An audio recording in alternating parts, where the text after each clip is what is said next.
Well, he says, you know, it's written all over your face. You're afraid of going to a seance. But he says, I know you. He says, you're going to come. And then he started telling me how brave I was when I was aboard ship, you know, different things. He says, you're not the same man, you're changed. You're chicken. That's all I needed to hear. I said, when do we go to a seance? So one Saturday evening, we were in the place. It was the very first time. Very beautiful place. The medium was a lady. She had a gorgeous new home in Montreal. And there were about 20 invited guests there. I wish I was one of them. And she communicated with the spirits for different people there. And they were telling them what the spirit said. One man said, I would like to talk to my friend that died 6 months ago. But I don't want him to appear. Just want to talk to him. Because he says, I don't trust you talking to my friend for me. So the medium says, let me inquire of the spirit. Yeah, the spirit will talk with you. And that big masculine voice was heard in the place. It says, hi Frank, it's nice of you to ask for me to talk with you. And they had a little chat. And after it was over, Frank says, this is the greatest thing on earth, to be able to talk with the spirits of the dead. Then the medium said, we have a very special surprise tonight for you people. A spirit will manifest itself openly here in a few minutes. And it's like a big gust of wind hit the building. And right through the wall. Now the lights weren't terribly bright, but they were like living room lights. A couple of floor lamps and maybe some of these. And that translucent being seemed to come right out of the wall. How did you feel right at that moment? It's almost like my heart stopped a little bit. You know, very weird feeling. So it was a lady in a beautiful evening gown, swirling. And she said to Mary, my dear sister, you are so wonderful to have asked for me. And Mary fainted and fell right off her chair on the floor. And a couple of guys jumped up and picked her up, and spirit gone. And that was the beginning of it. That's how you got into it. Yeah, that's the way I got into it. After a while, you see, there's something interesting about the human mind. You can adjust to an awful lot of stuff. You can adjust to a lot of things that would terrify you to begin with. After a while, they become common and ordinary. So you mean contact with the supernatural can become commonplace and ordinary and doesn't bother anybody? Yeah. In other words, the more that you do it, you're not uncomfortable. That's right. It's just not an uneasy feeling. Yeah. So how did you feel about it? Then I got into a secret society that worshiped the spirits, you see. Well, now how is that different from the seance, Roger? It happens that the seance are not involving in many ways. But when you get into a secret society of spirit worshippers, then, and especially when you're invited there by the direction of the higher-ups in the spirit world, you never get out of there alive. And this is exactly what my friend and I were up against. We didn't know anything about. And there was a very, very popular big band leader. Jazz musician? Band, yeah, very famous. And one night we went to one of these seances, and he was with his wife. So Roger, you're at this restaurant. What happened? We sat there, and we had our favorite alcoholic beverages, you know. And as we talked,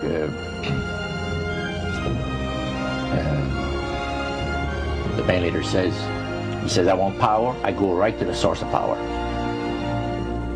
And he says, how do you think that I became famous the way that I am? Well, I said, you must have had some good luck. Well, he says, there's no such thing as good luck.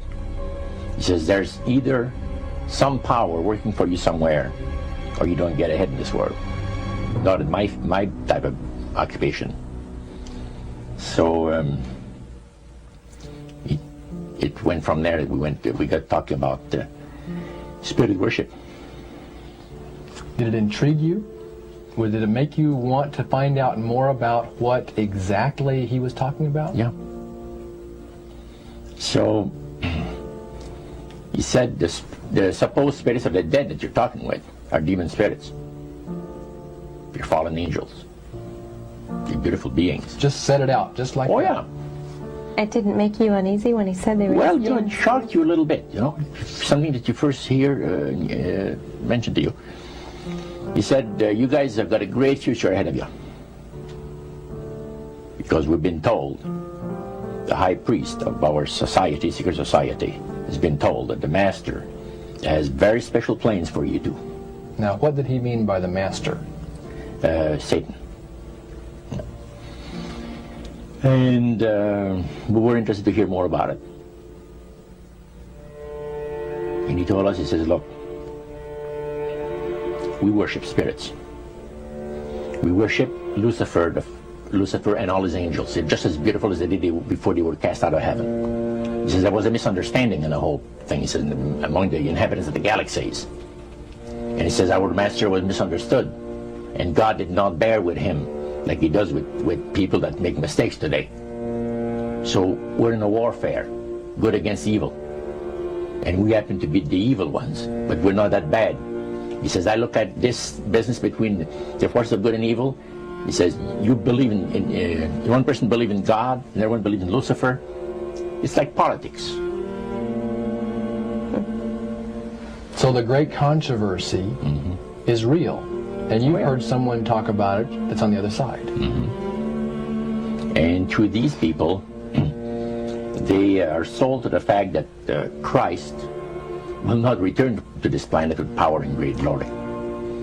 He's going to abdicate all claims to the planet, because the high priest once said that Christ will abdicate all claims to the planet because he knows that it is lawfully and rightfully Satan's. And at that time, he says, so the priest says, well, now, he says, for those of you that are new, let me tell you that this is the most feasible way, he says, to please the spirits. It's to deride Christ and his people, and his church and all that. So they sing out of Christian hymnals. They didn't sing Christian words to the hymns, however. Well, they changed a lot of them. Yeah, and not for the good. It's a form of blasphemy. Yeah. Such as you see today in the rock music world. You see the entertainers, they have these crosses. Ladies got earrings, crosses. The guys got crosses. This is a form of blasphemy, a form of deriding Christ. You see, spirits cause the people to do that, to find pleasure in wearing this type of emblem, which is the cross is the emblem of the crucifixion of Christ to the Christians. Better to reign in hell than serve in heaven, is that it? Why not? I'm here on the ground with my nose in it since the whole thing began. I've nurtured every sensation man has been inspired to have. I cared about what he wanted, and I never judged him. Why? Because I never rejected him. In spite of all his imperfections, I'm a fan of man. I'm a humanist. Maybe the last humanist. Who, in their right mind, Kevin, could possibly deny the 20th century was entirely mine?